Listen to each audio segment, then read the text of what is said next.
Hello, welcome to R S academy. तो आज हम देखने वाले लेक्चर 6 अरिथमेटिक इंस्ट्रक्शंस। तो लास्ट टाइम हमने ये टॉपिक स्टार्ट किया था, बट आज हम और डिटेल में देखेंगे कि अरिथमेटिक इंस्ट्रक्शंस में और क्या क्या है। सबसे पहले हम देखने वाले हैं मॉड्यूलर ऑपरेटर क्या होता है। ठीक है, एक ऑपरेटर है हमारे अरिथमेटिक इंस्ट्रक्शंस में। इसका सिंबल जो है वो बेसिकली क्या है हमारा, ये परसेंटेज का जो सिंबल है वो हमारा मॉड्यूलेटर ऑपरेटर इंडिकेट करता है इन सी लैंग्वेज।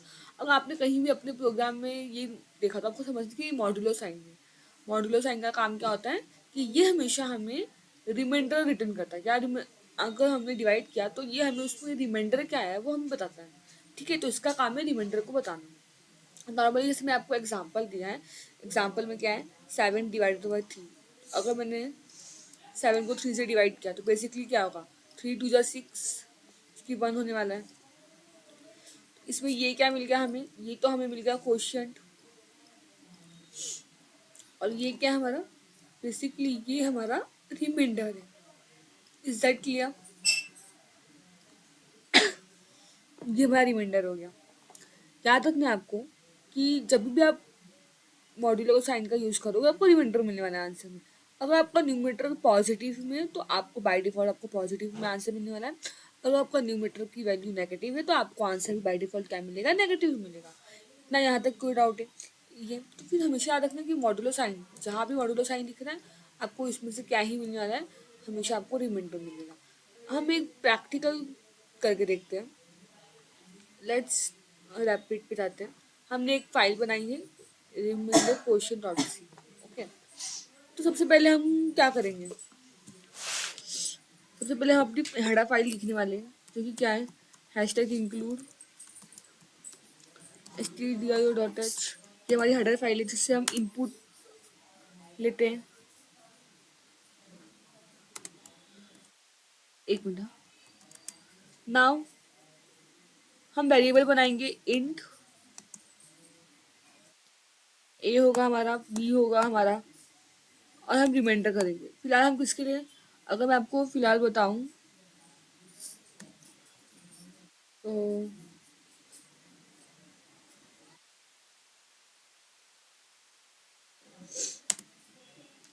ये प्रोग्राम हम किसके लिए लिख रहे हैं, we are writing this, write a program to find remainder. ठीक है, ये प्रोग्राम हम रिमाइंडर फाइंड के लिए कर रहे हैं नॉर्मली। इतना हुआ। तो हमने वेरिएबल डिक्लेयर किया, एक ए बी, ये हमारे दो नंबर होंगे, और हमने रिमाइंडर लिखा है शॉर्ट फॉर्म। देखो हमेशा आपको वेरिएबल ऐसा ही बनाना है कि आपको समझ में आए कि एग्जैक्टली आप ए और बी की जगह पे भी लिख सकते हो। अगर आपको चाहिए तो आप लिखो num1 कि ये नंबर 1 होगा, एंड बी की जगह आप लिख सकते हो num2, नो इशू। हमेशा वेरिएबल बनाने का आदत ऐसे रखो जिससे आपको क्या हो कि आप हमें समझ में आए कि आप किस लिए बना रहे हो। तो हम एक प्रिंट ऑफ करवाएंगे कि एंटर डिविडेंड, डिविडेंड की वैल्यू एंटर करो, हमने एक प्रिंट करवाया। तो हमें स्कैन ऑफ करना पड़ेगा, हम लिखेंगे स्कैन ऑफ। ठीक है, जैसे हमने स्कैन ऑफ किया हम लिखेंगे %d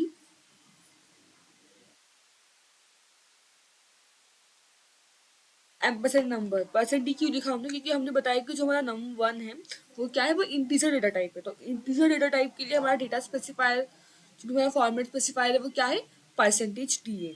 ठीक है, हमने बताया कि वैल्यू कहाँ पे स्टोर होगी, जहाँ पे हमारा एम्परसेंड num1 लोकेशन है वहाँ हमारी वैल्यू स्टोर होने वाली है। Is that clear? इतना क्लियर है? अब हम इसको बोलेंगे कि हमें डिविजर भी चाहिए, तो हम बोलेंगे प्रिंट एफ, क्या करना है, प्रिंट एफ, आपको एंटर करना पड़ेगा, एंटर डिविजर। ठीक है, ये मैंने बोला कि एंटर करो। ओके, सेमीकोलन देंगे, एंटर करेंगे। नाउ हमें वैल्यू लेनी पड़ेगी, तो हम क्या लिखेंगे, हम स्कैन ऑफ करने वाले हैं %d %num2। जहाँ तक आपको कोई डाउट नहीं है। अब हमें क्या लिखना है, रिमाइंडर। तो हम लिखेंगे रिमाइंडर। रिमाइंडर क्या है हमारा, हमने अभी हमने पढ़ा कि अगर मुझे रिमाइंडर चाहिए तो बेसिकली क्या करना पड़ेगा, बेसिकली हम बस ये यूज़ करेंगे मॉड्यूलो। जैसे आप मॉड्यूलो यूज़ करोगे तो आपको आपका आंसर मिलने वाला है। ठीक है। हमने इंटू में लिखा है तो हमें क्या लिखना पड़ेगा, रिटर्न जीरो। जैसे हम रन करो, आपको उसने बोला कि रिमाइंडर डिविडेंड एंटर करो, तो हमने डिविडेंड फॉर एग्जांपल 45 रखा।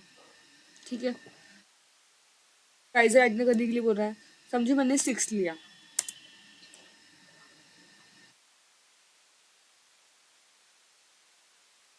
ओके, हमें यहाँ पे प्रिंट नहीं करवाना, हमें प्रिंट करवाना पड़ेगा। क्या प्रिंट करेंगे हम प्रिंट करवाएंगे कि प्रिंट एफ, क्या प्रिंट होना चाहिए हमारा, तो रिमाइंडर इज परसेंट डी ना, इंटीजर वैल्यू है परसेंट डी,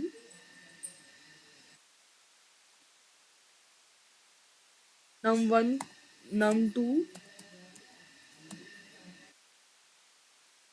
और रैंक करके जहाँ पे हमारी वैल्यू स्टोर होगी।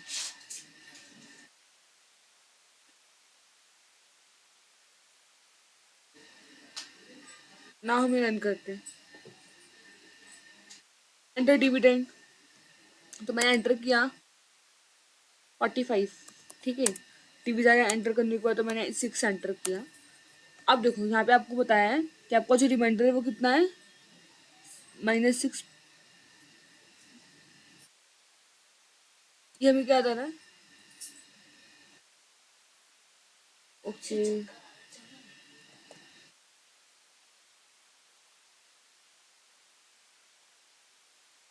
एक मिनट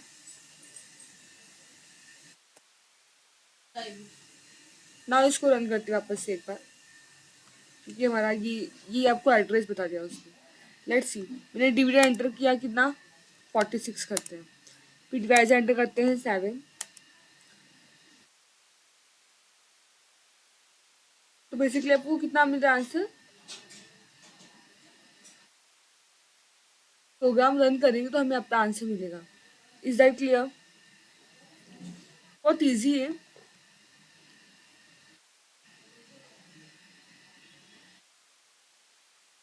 आओ, इसे हम बैक करते हैं, यहाँ से बैक करते हैं, ओके। और मैंने आपको बोला कि मुझे अब रिमाइंडर नहीं, क्वेश्चन भी प्रिंट करवाना है। क्या प्रिंट करवाना है हमें, हमें क्वेश्चन भी प्रिंट करवाना है। क्वेश्चन भी प्रिंट करना है तो हमें यहाँ पे एक और करना पड़ेगा, एक और फंक्शन हमें डालना पड़ेगा। क्या होगा वो हमारा होगा question. Is that clear? Enter करेंगे हम लोग, हम लोग क्वेश्चन हमारा कितना है, num1 डिवाइड बाई num2। ठीक है, ये हमारा क्वेश्चन ऐसे निकलना है। ये जब भी हम ये वाला साइन यूज करते हैं ना, फॉरवर्ड बैक स्लैश, तो इससे ये डिवाइड का साइन हमें सिर्फ क्वेश्चन देता है।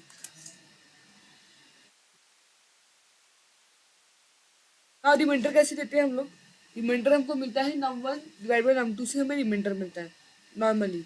ठीक है, अब ये दोनों लिंक हमें क्या लिखना पड़ेगा, हमें अपना प्रिंट करवाना पड़ेगा। क्या प्रिंट करवाएंगे हम, प्रिंट करवाने वाले की क्वेश्चन।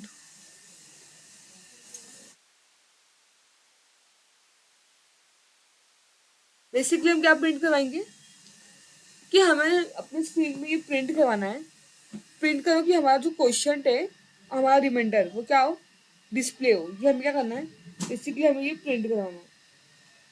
तो क्या लिखेंगे हम प्रोग्राम, हम लिखेंगे अपना डबल इन्वर्टेड कॉमा लिखेंगे। ठीक है, हम लिखेंगे question, question,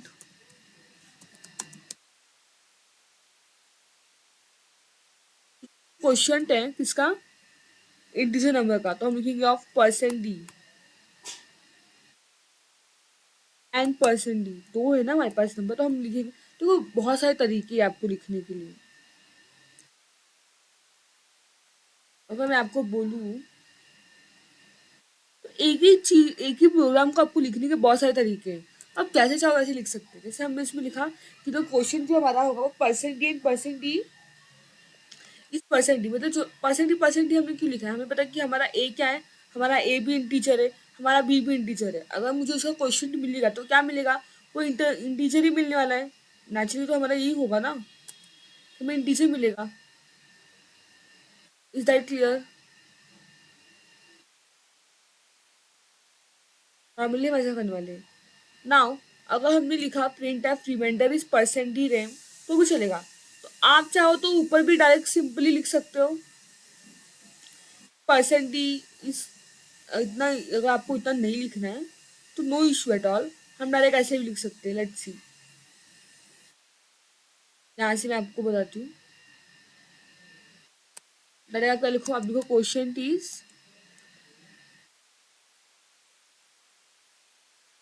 percent D. Okay, question is percent D question. ना आप रन करो कि आप डिविडेंड बताओ, तो आपने कुछ भी अपने मन से 56 समझो दिया। ठीक है, डिवाइजर पूछ रहा है तो मैंने फॉर एग्जाम्पल 3 दिया डिवाइजर। ठीक है, नॉर्मली 3 दिया। तो उससे क्वेश्चन कितना आपका 18 है, आपका रिमाइंडर कितना है 12, 2 आया। नॉर्मली अगर हम देखें तो ये दोनों आंसर सेम लाइन में क्यों आए, क्योंकि यहाँ पे हमने ना बैक स्लैश एन नहीं लिखा है। अगर हम बैक स्लैश एन लिखेंगे ना,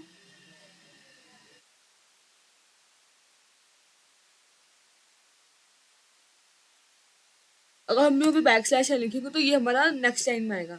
लेट्स सी, मैं आपको दिखाती हूँ, एक नॉर्मली करते हैं। Let's see here, dividend enter करने के लिए बोला इसने, तो हमने कल 34 एंटर किया। समझो डिवाइजर हमने डाल दिया 5। नाउ क्वेश्चन देखो 6, रिमाइंडर 4, देखो अलग अलग लाइन में डिस्प्ले हुआ है। तो इस तरह से हम अपना प्रोग्राम रन, तो बहुत ईजी है, आपको कुछ करना नहीं है। बस आप जैसा आपको हैबिट हो आपको वैसे प्रिंट करवाना है।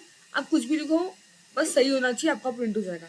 ठीक है, तो मॉड्यूलर ऑपरेटर कैसे यूज करना है मैंने आपको एक्सप्लेन किया, बहुत ईजी हो जाता है मॉड्यूलर ऑपरेटर से। आपको किसी भी नंबर का आपको रिमाइंडर चाहिए, जस्ट आप इनपुट्स लो, सॉरी, जैसे आपको क्या करना है, आपको इनपुट लेना है, इनपुट लेके आपको अपना रिमाइंडर प्रिंट करवाना है। ठीक है, आगे बढ़ते हैं हम लोग। नाउ हम देखेंगे टाइप कन्वर्जन। अरिथमेटिक इंस्ट्रक्शन में टाइप कन्वर्जन बहुत इंपॉर्टेंट टॉपिक है हमारा। What is type conversion? Type conversion में क्या होता है, अगर मेरा इंट ऑपरेशन, मेरा जो इंट है, मैंने अपने इंट ऑपरेशन, इंट का ऑपरेशन इंट से किया।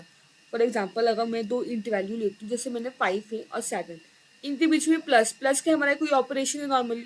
तो अगर मैंने दो इंटीजर नंबर का ऑपरेशन करवाया ना, तो ये हमें क्या देंगे कि हमें इंटीजर वैल्यू ही देंगे। तो क्या होगा, 12, 12 क्या हमारा इंटीजर ही है। वैसे अगर मैं नॉर्मली देखूँ, अगर मैंने फ्लोट फॉर एग्जाम्पल 5.0 प्लस 7.0 दोनों को ऐसी वैल्यू, रियल वैल्यू दोनों फ्लोट है, अगर दोनों फ्लोट का ऑपरेशन कराया तो ये हमें क्या देगा, ये नॉर्मली हमें फ्लोट वैल्यू ही देने वाला है। बट अगर मैंने एक इंटीजर रखा और एक फ्लोट रखा, तब आंसर क्या मिलेगा हमें, तभी भी आंसर हमें फ्लोट, वजन आपको याद रखना है। ठीक है, इंट का अगर आप इंट से करते हो तो आपको इंट में ही मिलेगा, अगर आप फ्लोट का फ्लोट से करोगे तो फ्लोट में मिलेगा। बट अगर आप इंट का ऑपरेशन फ्लोट से कराते हो तो आपको फ्लोट में रहता है। क्यों ऐसा होता है, क्योंकि कंपाइलर को भी ऐसी बेसिक नॉलेज होती है कि हमें अगर फॉर एग्जाम्पल मैंने एक इंटीजर वैल्यू डिक्लेयर की और मैंने और कौन सा वैल्यू डिक्लेयर किया, मैंने एक फ्लोट वैल्यू डिक्लेयर किया। जब हम इन दोनों का ऑपरेशन कराएंगे तो वैल्यू क्या मिलेगी हमें, हमें वैल्यू बड़ी मिलेगी। तो ऑब्वियस सी बात है कि जो हमारा कंपाइलर है वो कभी नहीं चाहेगा कि हमारा ये जो बड़ी वैल्यू है वो इंट में स्टोर हो। क्यों, क्योंकि पता है नॉर्मली अगर हम देखें तो जो मेरा ये होता है इंटीजर, उसकी साइज कितनी होती है, 2 बाइट होती है। जबकि हमारे फ्लोट वैल्यू की साइज कितनी होती है, हमारे फ्लोट वैल्यू की साइज होती है 4। तो जो हमारा कंपाइलर है वो क्या सोचता है, उसको इतना दिमाग है, वो ये फटाक से सोचता है कि अगर इनका जब ऑपरेशन होगा तो एक बड़ी वैल्यू मिलेगी, और एक बड़ी वैल्यू का कंटेनर कैसा होना चाहिए, बड़ा होना चाहिए। इसलिए वो क्या बाय डिफॉल्ट क्लिक चूज करता है एज अ कंटेनर, वो बाय डिफॉल्ट फ्लोट यूज करता है, इंटीजर यूज नहीं करता। ठीक है, लेट्स सी परफॉर्म कैसे होता है, मैं आपको प्रैक्टिकली करके दिखाती हूँ। जब हम एक फाइल बनाएंगे, type conversion dot C, normal short form लिखते हैं। ठीक है, एंटर करते हैं। क्या आपकी फाइल, हम लोग पहले इसको वो करते हैं, वरना हुआ क्या कि हमारा रन नहीं होगा। Type conversion dot C, basically पहले हमें क्या लिखना है, हम लिखेंगे हैश टैग इंक्लूड, एक मिनट, हाँ, पहले सबसे पहले हम हेडर फाइल लिखने वाले हैं, simply hash tag include stdio dot H. तो मैं आपको थियरी कितना भी एक्सप्लेन करूँ, बट अगर जितना हम प्रैक्टिकली करेंगे ना तो ज़्यादा बेटर होगा। ठीक है, नाउ मैंने आपका इंट वैल्यू लिया, क्या लिया मैंने, इंट ए कॉमा बी, तो वेरिएबल हमने डिक्लेयर किया सिंपली, हमने तो वेरिएबल डिक्लेयर किया ना।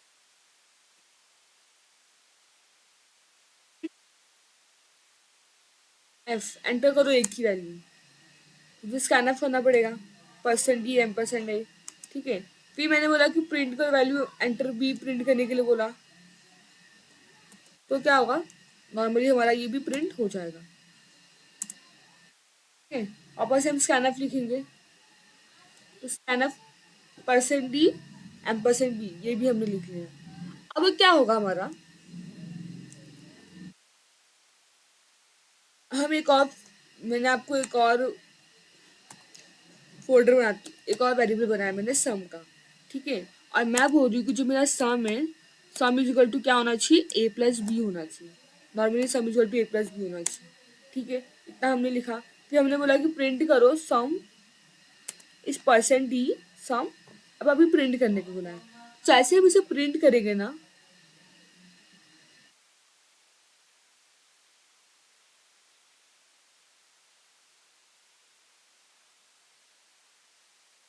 एक मिनट इसका नाम चेंज करते हैं, है ना, कन्वर्जर डॉट सी, ओके, एंटर। अब रन करते हैं। बोला कि ए की वैल्यू एंटर करो, बेसिकली ए की वैल्यू एंटर करने के लिए बोला है। ए की वैल्यू क्या होगी हमारी, समझो मैंने रख दिया 3। अब बी की वैल्यू एंटर करने के लिए बोला है, तो हमने लिख दिया 8। सम क्या मिल गया हमें, हमें हमारा सम 11 मिला। इसका मतलब क्या, कि मैंने अगर दो इंटीजर वैल्यू, दोनों क्या है अगर आप देखो, तो दोनों मेरी इंटीजर वैल्यू, ये भी इंटीजर 1 है मेरा, ठीक है, ये मेरा इंटीजर 1 है। और जो मैंने बी डिक्लेयर किया, ये क्या हमारा, ये हमारा इंटीजर 2 है। नॉर्मली ये हमारा इंटीजर 1 और इंटीजर 2 है। तो अगर मैंने इंट ऑपरेशन परफॉर्म किया, तो मुझे आंसर भी क्या मिलेगा, मुझे आंसर में भी मिलने वाला है इंट। सेम अगर यहीं पे मैं इंट की जगह पे क्या लिख दूँ, मैं लिख दूँ फ्लोट, ठीक है। मैंने फ्लोट लिखा, और अब फॉर्मेट स्पेसिफायर चेंज करना पड़ेगा, हम लिखेंगे परसेंट एफ, क्योंकि फ्लोट परसेंट एफ से दिखता है, ठीक है ना। आपका सम कैसा होगा, आपका जो सम की वैल्यू वो परसेंट एफ में आएगी ना। नॉर्मली क्या होगा, हमने एंटर किया ए, तो मैंने समझो 3 पॉइंट रखा, एक मिनट, एंटर ए किया, वैल्यू कितना रखा मैंने, 3.3 इसका इनपुट दिया हमने। एंटर बी किया, हमने लिखा 4.5, तो आपको वैल्यू कितना मिला, 7.8। देखो ये आपको रियल वैल्यू मिला, क्यों, क्योंकि हमने फ्लोट किया। तो जब मैंने फ्लोट, अभी आपकी वैल्यू क्या है, नाउ आप देखो, तो ये आपकी इंटीजर वैल्यू नहीं है, ये क्या है आपकी फ्लोट वैल्यू, ये फ्लोट 1 है हमारा, और सिंपली हमारा फ्लोट 2 है। तो इस तरह से हम क्या करते हैं, हम अपना चेंज करते हैं, ठीक है। नॉर्मली हो गया हमारा फ्लोट 1 फ्लोट 2। और अगर मैंने यहीं पे फ्लोट ए रखा, एंटर करते हैं, हमने उसको इंट बी रखा,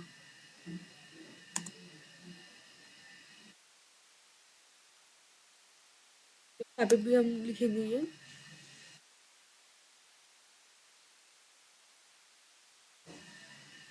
ठीक है। हम सम को भी इंट में रखते हैं, नो इश्यू एट ऑल। ए मेरा क्या है, ए मेरा फ्लोट है, बट मेरा बी क्या है, बी मेरा परसेंट है।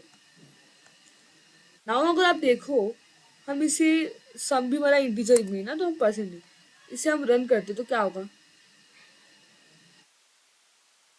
एंटर किया, समझो मैंने 7 लिखा, या हमने 6 लिखा, सम कितना है मेरा 13। क्यों मेरा सम 13 आया, क्योंकि मैंने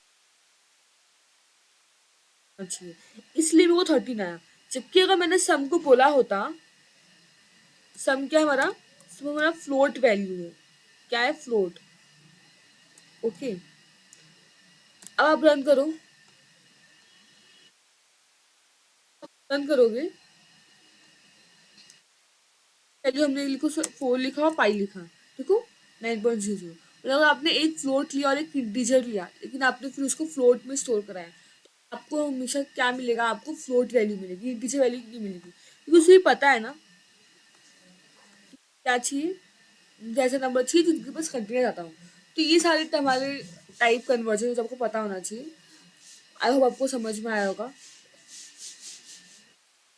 आपको याद रखना है, अगर मैंने यहाँ पे डिक्लेयर कर दिया है पहले से, ये सब मैं आपको अगर रफ करके बताऊँ, अगर यहाँ पे मैंने पहले से बोला है कि मेरा जो डेटा टाइप है वो क्या है, वो इंटीजर है, क्या है, integer, a and b both, both are integer, ठीक है, नॉर्मली हमने ऐसा बोला।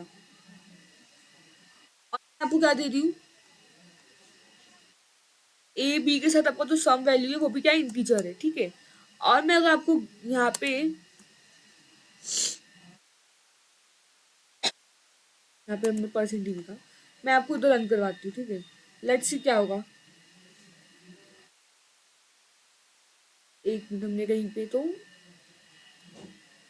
एरर किया, तो आपको थोड़ा भी मिस्टेक होगा तो आपका पूरा सवाल रॉन्ग हो जाएगा, आपको एरर देगा। लेट्स सी, यहाँ पे हमारा एरर, अच्छा इधर देखिए, करेंगे हमने एंटर ए किया, ए में समझो 3 एंटर किया मैंने, और बी मैंने दिया 5.5,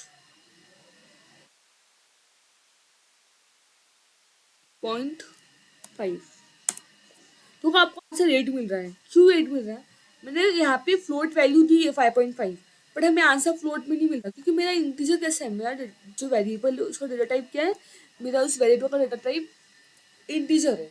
तो अगर मैं फ्लोट वैल्यू दूंगी भी ना, तो भी मुझे आउटपुट क्या मिलने वाला है, इंटीजर में मिलने वाला है। आपको ये सब याद रखना है, ठीक है। ये हमारा आज का लेक्चर, मैं यहाँ पे स्टॉप करूँगी। आई होप आपको ये कॉन्सेप्ट अच्छे से क्लियर हुआ रहेगा। नेक्स्ट लेक्चर में मैं आपको और डिटेल बताऊंगी और कौन कौन से हमारे ऑपरेटर्स हम यूज़ करते हैं, ठीक है। तो आज के लिए थैंक यू सो मच। जितना से ज़्यादा आप चैनल को लाइक कीजिए, सब्सक्राइब कीजिए। मिलते हैं नेक्स्ट सेशन में।